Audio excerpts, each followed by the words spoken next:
الحمدللہ والصلاة والسلام علی رسول اللہ وعلی آلہ وصحبہ ومن محترم بھائیوں اور بزرگوں، السلام علیکم ورحمۃ اللہ وبرکاتہ۔ آج کے اس درس میں انشاءاللہ ہم سورہ المدثر آیات 11 سے 30 تک سمجھنے والے ہیں۔ اللہ تعالیٰ فرماتا ہے اعوذ باللہ من الشیطان الرجیم بسم اللہ الرحمن الرحیم ذرنی ومن خلقت وحیدا، مجھے اور اس شخص کو چھوڑ دو جسے میں نے تنہا پیدا کیا۔ جس وقت اسے پیدا کیا وہ اکیلا تھا، نہ اس کے پاس مال تھا نہ اولاد تھی۔ اللہ تعالیٰ اصل میں فرما رہا ہے اس آیت کریمہ کے اندر کہ اے نبی، آپ اس شخص کے معاملے کے بارے میں فکر مند نہ ہوئیے، میں خود اس سے نمٹ لوں گا۔ یہ آیت کریمہ اصل میں یا بعد کی جو آیات ہیں ولید بن مغیرہ کے بارے میں نازل ہوئی ہیں، جو کہ قریش کے بڑے مالداروں میں سے تھا، قریش کا لیڈر بھی تھا، ابو جہل کا چچا تھا اور اسلام کا سخت دشمن تھا۔ اللہ تعالیٰ آگے فرماتا ہے وَجَعَلْتُ لَهُ مَالًا مَمْدُودًا وَبَنِينَ شُهُودًا، میں نے اسے بہت سا پھیلا ہوا مال دیا تھا اور حاضر رہنے والے بیٹے دیے تھے۔ اللہ نے اسے دنیاوی نعمتیں دی تھیں، دولت دی تھی، عزت دی تھی، وَبَنِينَ شُهُودًا یعنی ایسے بیٹے بھی دیے تھے جو بیٹھکوں میں اس کے ساتھ رہتے تھے، اس کی عزت بڑھاتے تھے، اس کی شان کو دوبالا کرتے تھے۔ ولید بن مغیرہ کے پاس سے 10-12 بیٹے تھے جو اس کی مجلسوں میں اس کی شان بڑھاتے تھے۔ انہی میں سے ایک حضرت خالد بن ولید رضی اللہ تعالی عنہ ہیں، جو اللہ کی تلوار کہلاتے ہیں، جنہوں نے اسلام قبول کیا اور اسلام کے لیے قربانیاں دی۔ وَمَهَّدتُّ لَهُ تَمْهِيدًا اور میں نے اس کے لیے ہر طرح کی آسائشیں مہیا کی، زندگی کے راستے آسان کر دیے، دنیاوی ترقی عطا کی۔ لیکن اس ترقی کو پانے کے بعد، اس آسائش کو پانے کے بعد اس نے شکر ادا نہیں کیا بلکہ ناشکری پر اتر آیا۔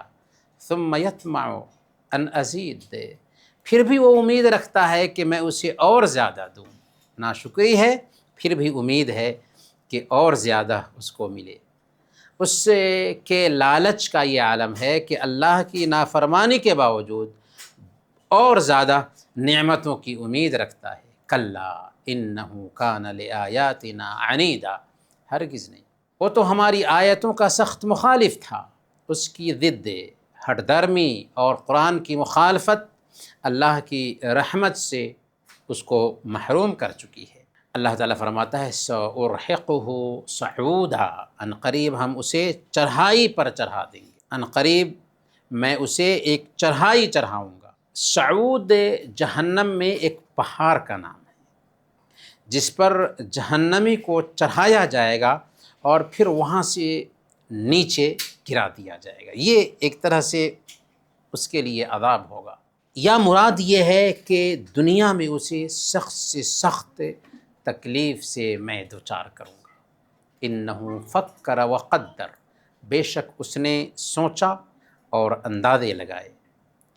یہ وقت تھا جب وہ قرآن سن کر اندر ہی اندر سچائی کو محسوس کر رہا تھا، مگر پھر بھی قوم، سرداری اور دنیاوی حیثیت کو بچانے کے لیے عجیب بات بنانے لگا۔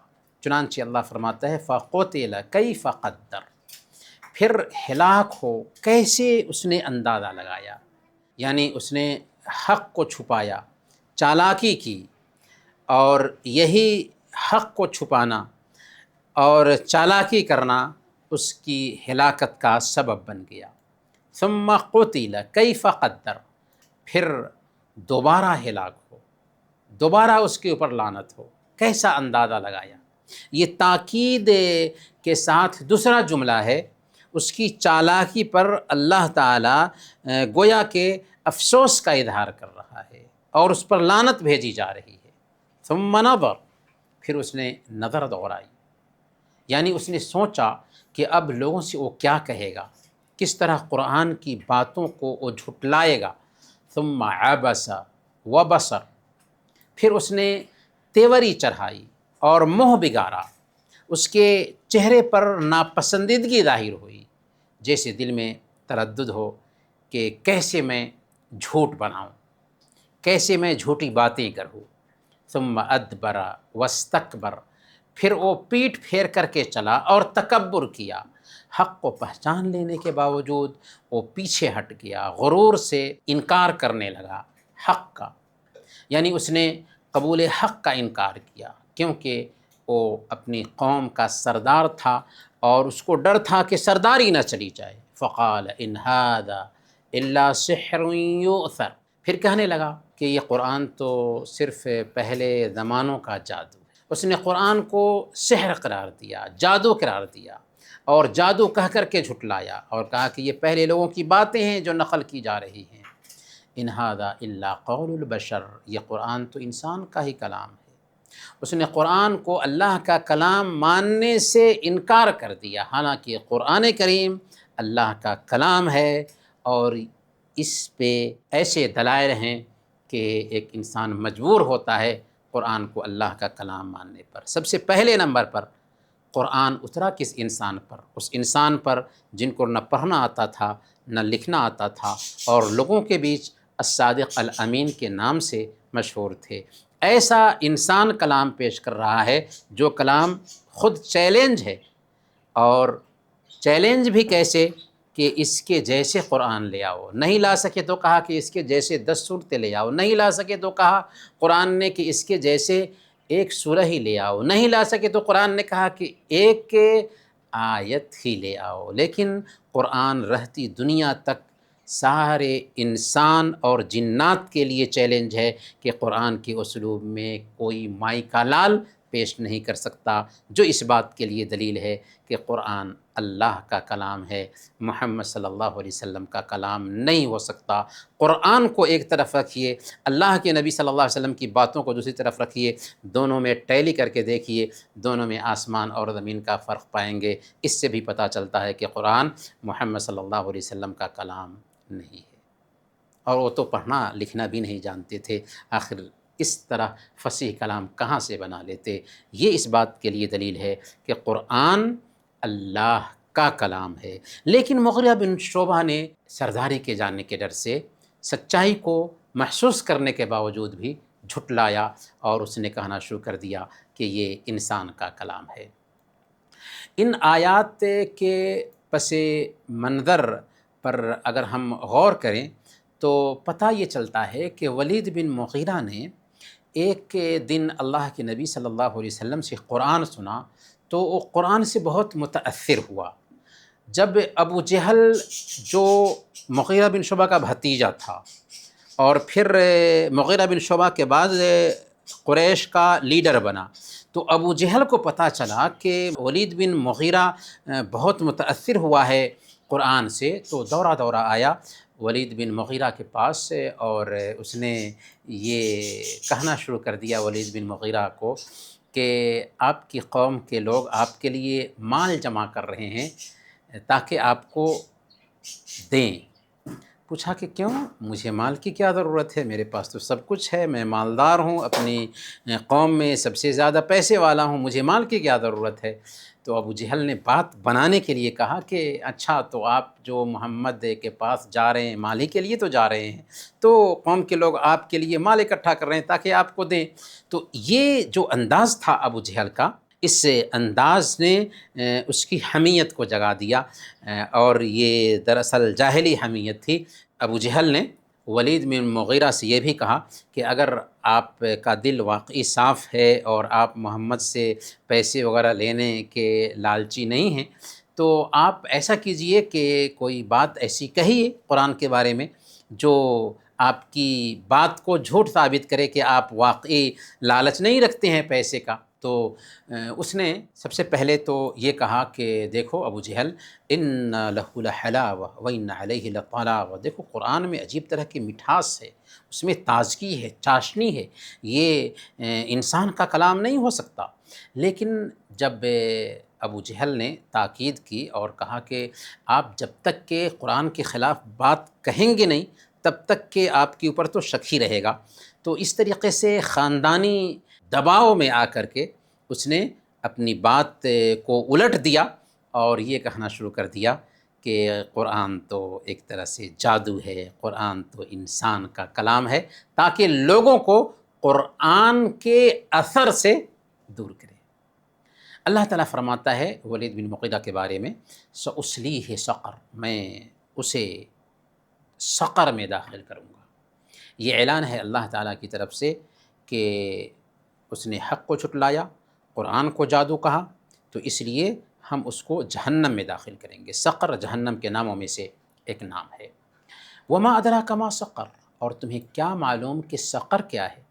یہ تعجب اور ہولناکی کی سختی کو ظاہر کرنے کے لیے ایک طرح سے سوال ہے کہ کیا تمہیں پتہ ہے کہ جہنم کی سختی کیا ہے؟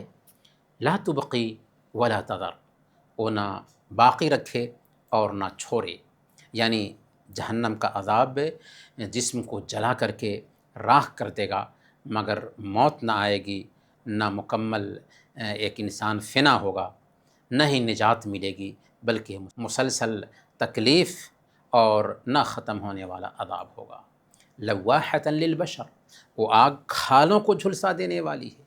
لواحۃ للبشر کا مطلب ہے کہ وہ آگ انسان کی کھال کو جلا کر کالا کر دے گی اور بار بار جلے گی۔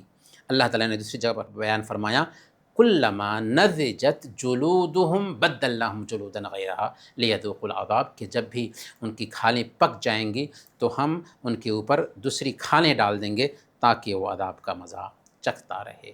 آیت نمبر 30 میں اللہ تعالیٰ فرماتا ہے علیہا 19، کہ اس جہنم پر 19 فرشتے مقرر ہیں، یعنی جہنم کی نگرانی پر 19 سخت فرشتے مامور ہیں، یہ عذاب دینے کے لیے طے کیے گئے ہیں، جہنم کی حفاظت پر لگائے گئے ہیں، ان کے اندر نرمی کا کوئی پہلو نہیں پایا جاتا اور اللہ کے آرڈر پر وہ لگے ہوئے ہیں۔ کفار نے جب 19 فرشتوں کا نام سنا تو اس کو بھی مذاق بنا لیا کہ 19 فرشتے کو تو ہم ہزاروں لوگ چکما دے دیں گے، ہزاروں لوگوں کا یہ 19 فرشتے کیا بگاڑ سکتے ہیں۔ اس طریقے سے انہوں نے اس کا بھی مذاق اڑانا شروع کیا، تو اللہ تعالیٰ نے دراصل ان کو فرمایا کہ جہنم پر جن 19 فرشتوں کو ہم نے مقرر کیا ہے وہ فرشتے ہیں، اور 19 فرشتے تو کیا، ایک فرشتے بھی تمہیں سزا دینے کے لیے کافی ہیں۔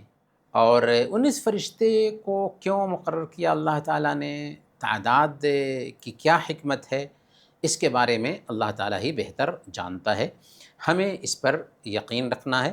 البتہ یہ بات نوٹ کرنے کی ہے کہ اللہ تعالیٰ کے پاس کارکنوں کی کمی نہیں ہے، اللہ تعالیٰ کے پاس فوج کی کمی نہیں ہے، فرشتوں کی تعداد ہی کتنی ہے، ان گنت۔ صحیح بخاری کی روایت میں آتا ہے کہ بیت المعمور میں ہر دن 70,000 فرشتے داخل ہوتے ہیں، پھر نکلتے ہیں تو دوبارہ ان کو موقع نہیں ملتا۔